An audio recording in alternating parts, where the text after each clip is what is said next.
بتار، تفضل يا بتار. السلام عليكم. أهلا وعليكم السلام. أول شيء أسلم عليك أخوي أسعد والموجودين معك في القست والكومنتات.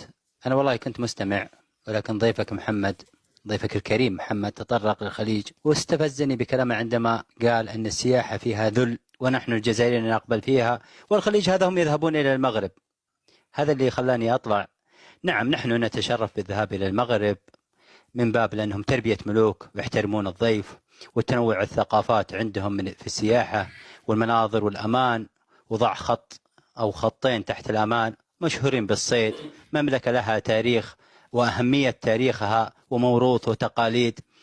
المغربي ما عمرنا سمعنا أنه اعتدى على نساء أو اعتدى على ناس أتوا سياحة عندهم من النساء.